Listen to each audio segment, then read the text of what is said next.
अगर मैं आपसे पूछूं कि भारतीय इतिहास की सबसे बड़ी गलती क्या हो सकती है तो आप क्या जवाब देंगे? और अगर मेरे को मौका मिले कि मैं पास्ट में जाके वो गलती सुधार दूं तो मैं आखिर कौन सी गलती सुधारूंगा, और अगर मैं सुधार दूं तो उसका इम्पैक्ट क्या पड़ेगा, आइए जानते हैं वीडियो में आगे बढ़ने से पहले मैं आपका भाई आकाश आचार्य। तो आपको पता होगा कि 1191 में तराइन का प्रथम युद्ध हुआ था पृथ्वीराज चौहान और मोहम्मद गोरी के बीच में। मोहम्मद गोरी एक अरब आक्रमणकारी था, लेकिन फिर भी तराइन के प्रथम युद्ध में पृथ्वीराज चौहान ने मोहम्मद गोरी को अपने पैरों तले चने दबा दिए थे। यानी एक ही झटके में मोहम्मद गोरी को अपने अंडर में लेके आ गए थे पृथ्वीराज चौहान। लेकिन ये बड़ी गलती नहीं है, इससे बड़ी गलती वीडियो के आगे में है। तो जब मोहम्मद गोरी पृथ्वीराज चौहान के अंडर में आ गए थे, उसी के बाद सबसे बड़ी गलती स्टार्ट होती है। और जब मोहम्मद गोरी पृथ्वीराज चौहान के अंडर में आ गए थे तो मोहम्मद गोरी को इधर उधर घूमने की कोई इजाजत नहीं थी, उधर भी कुछ करने की इजाजत नहीं थी। सब कुछ पृथ्वीराज चौहान चाहे वैसा ही हो रहा था। तो मोहम्मद गोरी ने अपनी एक जान की माफी मांगकर अल्लाह की कसम खाकर, झूठी कसम खाकर मोहम्मद गोरी से यहाँ से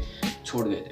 ये सबसे बड़ी गलती नहीं थी। सबसे बड़ी गलती ये थी कि पृथ्वीराज चौहान ने उनको माफ भी कर दिया था। भारतीय इतिहास में आप जान सकते हो कि माफ करने के बाद में वो क्या हुआ था, क्योंकि अगले ही साल 1192 में तराइन का द्वितीय युद्ध होता है मोहम्मद गोरी और पृथ्वीराज चौहान के बीच। वही मोहम्मद गोरी जो पृथ्वीराज चौहान के अंडर से छूटा था, पृथ्वीराज चौहान से लड़ने आ जाता है और 1192 में तराइन के द्वितीय युद्ध में पृथ्वीराज चौहान को हरा देता है। तो सबसे बड़ी इतिहास में गलती यही थी। अगर मेरे को मौका मिले तो मैं अगर वहां पे जाऊं तो पृथ्वीराज चौहान को कभी ये ना कहूं कि इसको छोड़ दो, बल्कि ये कहूं को इसको अपने अंडर में रखो, क्योंकि यही दूसरा आक्रमणकारी था जिसने भारत पर अपना इम्पैक्ट छोड़ दिया था। क्योंकि आपको पता होगा 712 ईस्वी में मोहम्मद कासिम ने अपने भारत पर आक्रमण किया था, सिंध पर आक्रमण किया था, और वो पहला आक्रमणकारी था जो सफल हो गया था और उसने कई सालों तक आक्रमण किए रखे। उसके बाद भी कई आक्रमणकारी आए, लेकिन भारत पर कोई भी अपना अस्तित्व ना छोड़ पाया। लेकिन फिर भी 1192 में तराइन के द्वितीय युद्ध में मोहम्मद गोरी वापस अपना अस्तित्व बना लेते हैं। और आपको पता ही उसके बाद तो कैसे दिल्ली सल्तनत स्टार्ट हुई,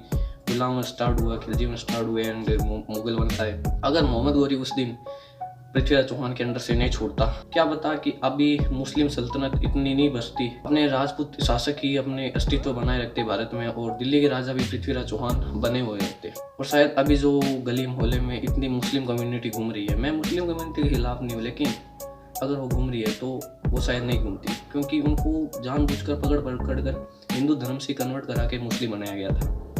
तो शायद ये नहीं होता, सब कुछ सही रहता और जो था वो वैसा ही रहता। तो बस आज के लिए इतना ही था। I hope you like it और मेरी बात समझ आई होगी आपको। अगर वीडियो अच्छा लगा तो लाइक कर देना, चैनल पर सब्सक्राइब कर देना, और अगर आप चाहते हो कि मैं ऐसे ही इतिहास के, ऐसे ही भारत के बारे में वीडियोस लाता रहूँ तो कमेंट कर देना। बाकी थैंक यू।